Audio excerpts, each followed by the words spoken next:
Hello and good afternoon. Welcome to another Care Partners Hot Topic segment. We are so happy to have AARP Houston volunteer Eddie Orum here today. He's going to share some of his caregiving tips as well as share about the Prepare to Care caregiving guide. So we're super excited to have him here.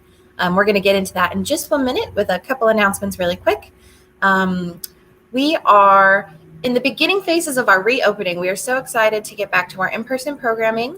We're actually shifting our focus to really start concentrating on that. We have some teams who are just rearing to go, and we're super excited. So that does mean that today was the last day for the gathering at your place online on Zoom. But we do have all of the recordings on our website at carepartnerstexas.org that you can find. You can also find them on our YouTube channel. And if you ever have any questions or you want to get in contact with us, you can feel free to email us at carepartnerstexas.org or give us a call at 713-682-5995. Our phone number is there at the end of that one. And if you ever have any stories or things you want to share with us or just what's happening in your life, we'd love to hear from you. You can send an email to us. And we're also still doing our online Common Ground support group once a week, every Tuesday at 10 a.m. So you can find all that information on our website. I think that's it with the announcements for today. But we're going to go ahead and get started into our topic, which is, again, the Prepare to Care Caregiving Guide from AARP. So let me welcome our guest. Hi, Eddie. How are you doing today? Very good. How are you today? I'm great. I'm so glad that you could join us. We love having you on. You're just a great person and so fun to talk to. So thank you so much. Thank you. And good afternoon to each of one of you who are listening. Let me get right into caregiving and my relationship with AARP. Let me begin by saying I come from a very caregiving culture family in the sense that my grandmother was moved into our home when I was in high school.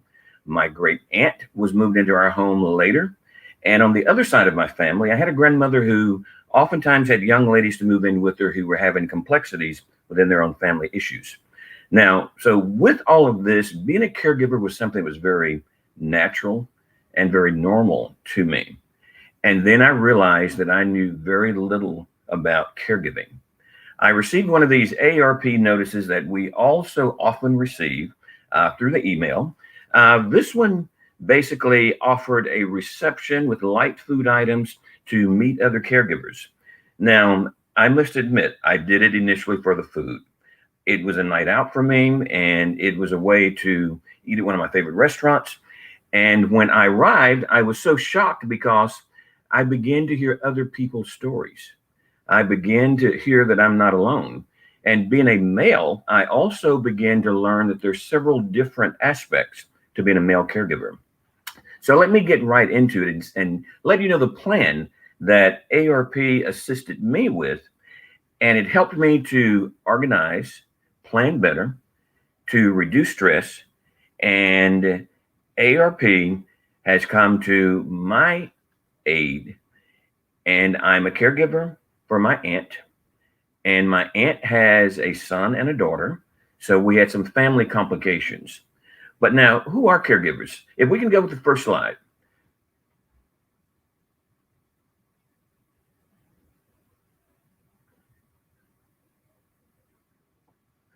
Thank you, Darren. As we pull up the caregiving guide and the caregiving crisis, what we're going to find out is that most of us have very little information about who a caregiver is. And there are millions of Americans who provide unpaid care for an adult every day. And when we look at the caregivers in the United States, 40 million Americans are caring for an adult. The average year is probably approximately 4 years that we actually do our caregiving duties. And 47% provide care to someone 75 years or older. And we spend about 25 hours a week providing this care. So it becomes very intensive. And as we move forward, we begin to see our next slide, which is going to get right into the idea of preparing to care. And basically, we're talking about creating a plan. The average caregiver, 2 out of 3 caregivers are women. The average age is 49, but 1 out of 4 caregivers are under 34. So we have intergenerational care going on.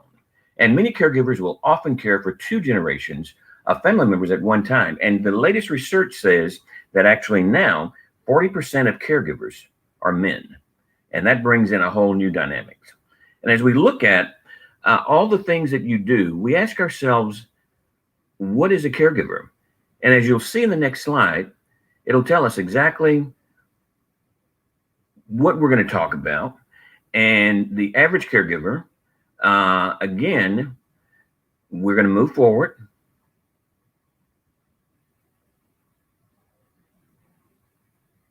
And moving forward.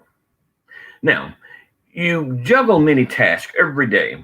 So if you are actually providing simple emotional support to someone who is a neighbor, someone who's a family member, or happen to pick up food and bring to a loved one or a neighbor, or you are picking up medication, running errands, this simply means that you are a caregiver.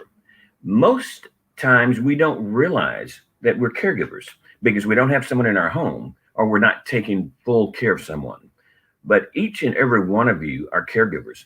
In fact, it was once said by one of our First Ladies, Rosalind Carter, that either you are a current caregiver, you are a past caregiver, or you will be a caregiver, or you are receiving care. And as we see in the next slide, there's a plan that we want to offer. And that plan basically begins with, are you prepared to care? And as we ask ourselves, are we prepared to care? We're going to talk about 5 steps. And these are going to be very, very condensed 5 steps that are extremely important. As you know, beginning that conversation is step number 1. None of us really plan to be taking care of someone, and none of us really plan that we might need care. Once we have that conversation, how do you form that team? Then how do you make a plan that works well and benefits your care receiver? What types of community support are out there? And last of all, we're going to talk about in today's session, how do you care for yourself? And as we move to step number 1, we want to start that conversation. Starting that conversation is very difficult. You want to make sure that you look for an opening because so many times you don't know quite how to begin. And many times your parents or your loved ones or your children aren't accustomed to knowing that they need care. And we want to make sure that we respect the loved one's wishes because it's all about them. And as we move forward, we're going to find out that it's not about our reality. It's about their reality, their wishes. And if we do this at the right time, they're at a point to where they can let us know those kinds of things that they want, and we can exercise what they want to do. And you might have to size up the situation because everyone's situation is very different. And we want to realize that as we look at this next slide, there are complications in you want to review their finances. Everyone's not prepared to have their bank accounts looked at or to share their investments or insurance coverages or other finance or assets or incomes, but that's important because as we begin to look at issues such as Medicare versus Medicaid, as we look at are there present mortgage information that's available, or is there a lease involved? What if someone has a burial plan? You want to know that early as you begin these conversations. You want to know if they have a driver's license, or if their driver's license has expired and there's a need for state ID. We always forget about little things such as their life insurance, their immunization records, the wills and estate information. What is their current monthly budget? And we always forget that there are probably PIN codes that are involved. So all of these things we want to begin collecting very early. And as we see in the next slide, we have the complication of counter resistance. You often have loved ones who simply just don't want to talk about it at that time. And when you don't want to talk about it, you might realize that you're not the best person. You might need to get a faith leader or another relative or a neighbor or a best friend involved. So let's make sure that we're working with our loved one and we're choosing that correct time. Next slide. So once we begin that conversation, how do you form your team? And when I say form your team, I mean looking for others to assist you. And we can look at the next slide and see, as you're forming that team, you want to look for team members who live nearby. They can live away, can help with simple tasks, or will share their talents. It's amazing how many care receivers simply enjoy just a phone call. So you might have some who just make phone calls to say hello. Because I know in my particular situation, having that new voice, that new person, is an opportunity to be that person you want to be. And as we move forward to the next slide, we'll see that building and supporting your team is extremely important. Determine the number of team members, and that's not real important as much as it is important to know that you can't do it by yourself. And kind of how many people do you need, realizing that those numbers are going to change. Some people are going to have other things in their life to pop up, and they're going to need to do something differently. So it's important to assign roles and responsibility. Who's going to do what, when, and at what time, just to begin the conversations, just so we have an idea of what our team roles are going to be. But the most important part about your team is we focus on the care of the recipient, primarily because everybody may not be important. And as we look at forming this team, if there's baggage in a relationship, don't choose that person. And that's why we must make a plan. We make that plan in the sense that we know what we're going to do. And as we see in the next slide, while we're making a plan, it's important to hold team meetings. Now, how do we define a team meeting? It's easiest for me to meet with some members over dinner, because this allows the great-grandchildren or the grandchildren to also be a part, just to meet the individual. And you can just get updates. And it's important to make sure that you have goals and a plan, and that you take notes, simply because as time goes on, the situations are going to change. As things change, we're going to find out that our responses must change, our roles must change. Just a very quick example.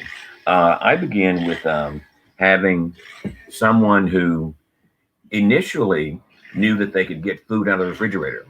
There were other times that we knew that they could no longer open the refrigerator. They would want to see the food up front. Then there were other times that I had to make sure that I placed things in a certain direction or a particular bowl. So it's always important that we hold our meetings, take notes, because decisions will change later. Now, as we move to the next slide, during those team meetings, we want to make sure the person who is receiving the care is involved. Here again, it's important for them to let us know what kinds of plans have they already made. These team meetings are important for us to hear that person when possible, and to make sure that we are all in agreement, or at least in the same direction. In my particular case, we have a care receiver who wants to have her body donated to science. Other members want to make sure there's some organs donated, so we'll have something for burial price. So these kinds of discussions must happen. And delegate responsibilities when necessary, because your responsibilities and the people who are going to do those will change.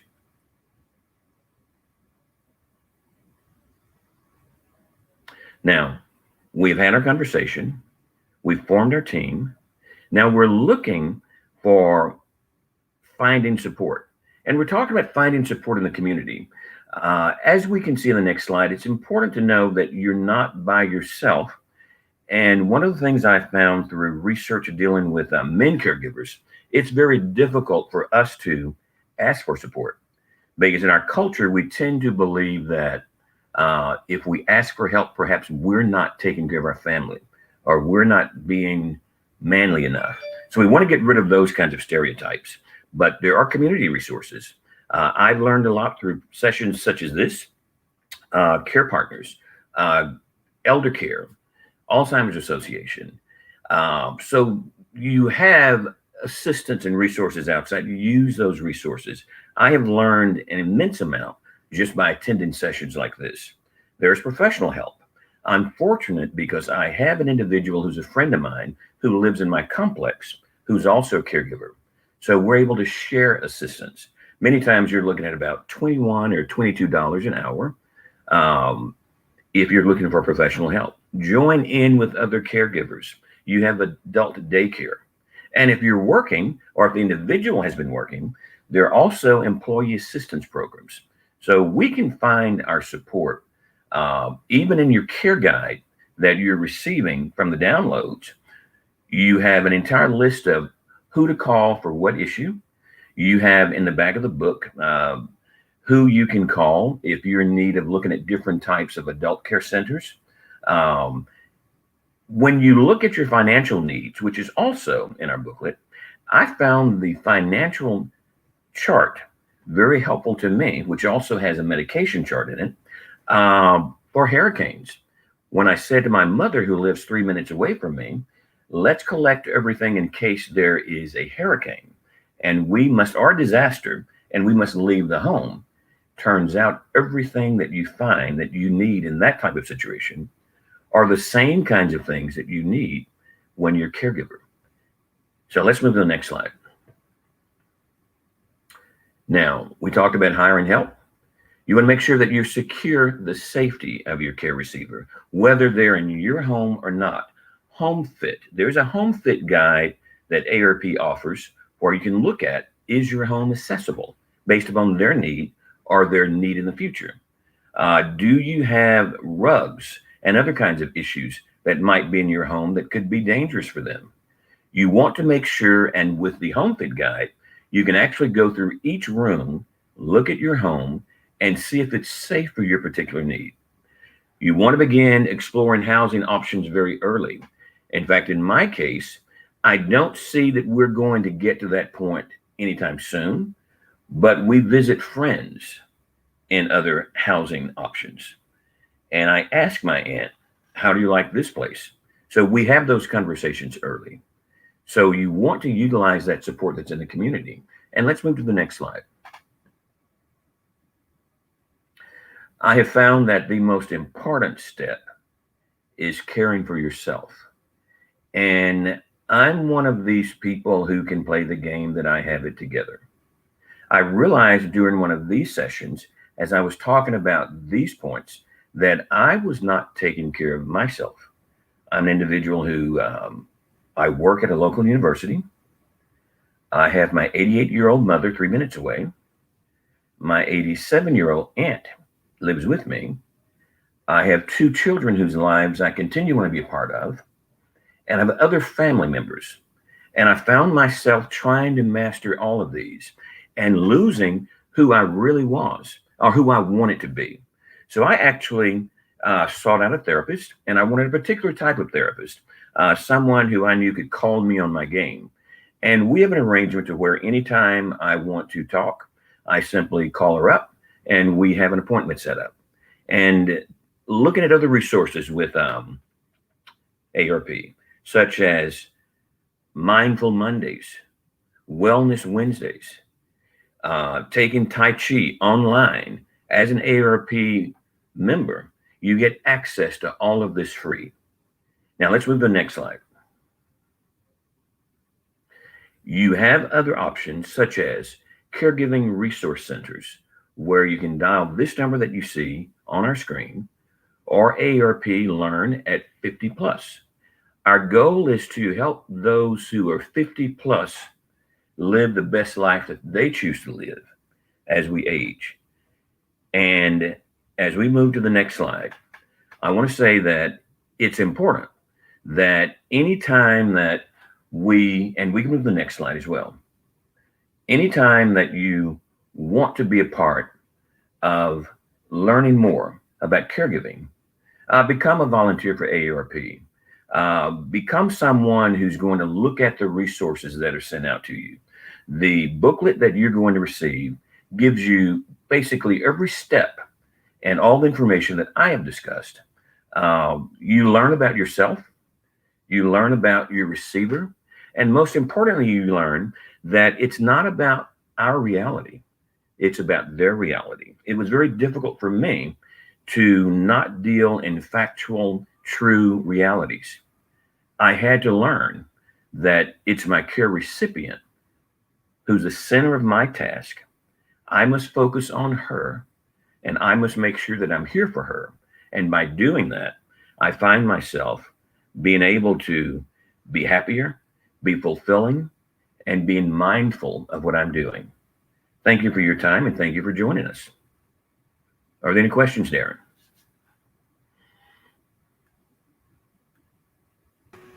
Trying to bring myself back up.